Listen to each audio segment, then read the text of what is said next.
Now, have you heard of the Garrow Research Facility? In Long Island, the particle accelerator? Yeah. It actually splits the proton of the atom. Well, you know more than I do. Well, it's a 14-mile loop that accelerates electrons and protons close to the speed of light. Local parishes in Ryland are protesting. The particle accelerator will open the gates of hell. So the scientists, they want us to prove they're not opening the gates of hell.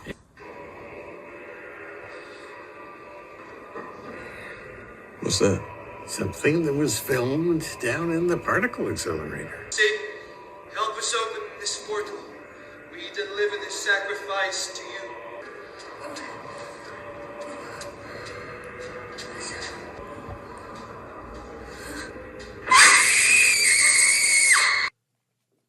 Again, it's a common repetitive theme, right? Even that TV show Evil, which I showed you there at the end, also covering CERN and Revelation 18:10, right? Talking about opening up the gates of hell. So back to the Olympic ceremony, because it gets more ridiculous. Of course, it gets more ridiculous, right? So then we see this golden Voyager, which is Lucifer. We see him standing and watching as a decapitated angel comes out from underneath. So we see this armless, headless depiction of an angel. And again, common theme here at the Olympics. Well, decapitation is clearly a common theme, right? We saw the decapitation in the opening ceremony that I covered, which was very demonic, but it was also very fitting that they used Marie Antoinette in the opening ceremony, because Marie was decapitated for treason, which is what you're seeing happening on a quote-unquote global scale right now. So they're paying homage to somebody who was decapitated for treason. And what you're seeing around the world is all these political figures who are not elected, who are being put in these positions, committing global treason, so to speak. So decapitation is a common theme, and that's referencing the book of Revelation. Revelation chapter 20, verse 4. And I saw thrones, and they sat upon them, and judgment was given unto them. And I saw the souls of them that were beheaded for the witness of Jesus and for the word of God, and which had not worshipped the beast, neither his image, neither had received his mark upon their foreheads or in their hands. And they lived and reigned with Christ 1,000 years.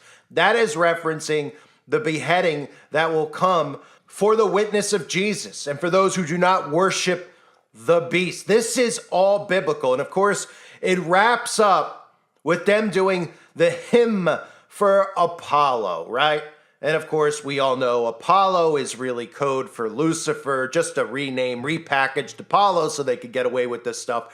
And the Olympics are all focused around Apollo, so it's no surprise that they would, of course, have this hymn for Lucifer, or hymn for Apollo, and Apollo referenced in Revelation chapter 9, verse 11, which is very key to remember that day, or excuse me, that number 9/11 and what everyone thinks of on that day, and that bottomless pit that you see sitting in the place that massive sacrifice took place, right? In Revelation chapter 9, verse 11.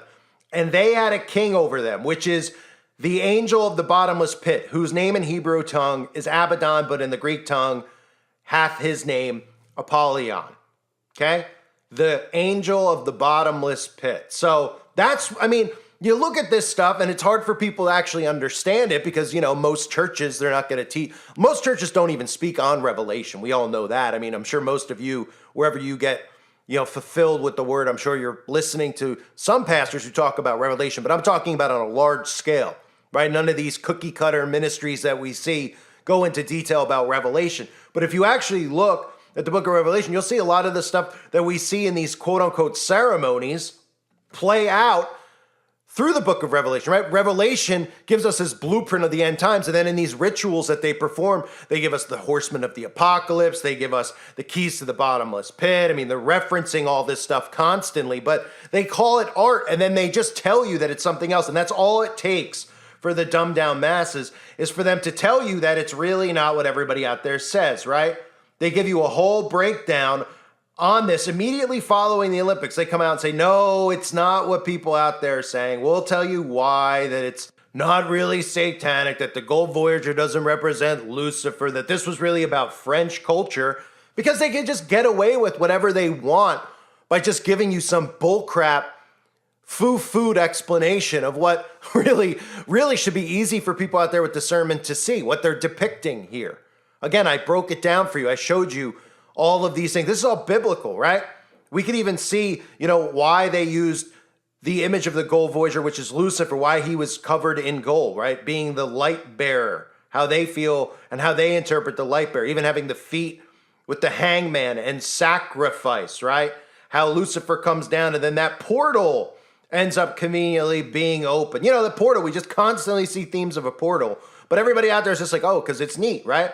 Not to mention all the stuff that goes on now with Marvel and these comic books where they're doing all these multiverses, where they're just dimension hopping and going through portals. They're normalizing this. As crazy as it sounds, they're normalizing this while CERN is out openly admitting to trying to open a black hole for the most part. And nobody's connecting the dots on it, right? And as time continues to go by and people are like desensitized to portals and all these things, when this stuff gets revealed, they'll be like, oh, cool. It'll be like being in the multiverse, right? Oh, we're going to bring over some friendly aliens from the other side, right? Yeah, we're going to bring over some demons from the other side. No problem. Are they nice demons? Oh, sure, they're nice. I mean, it's utter insanity, but this all correlates. Well, you see the dumbing down of society.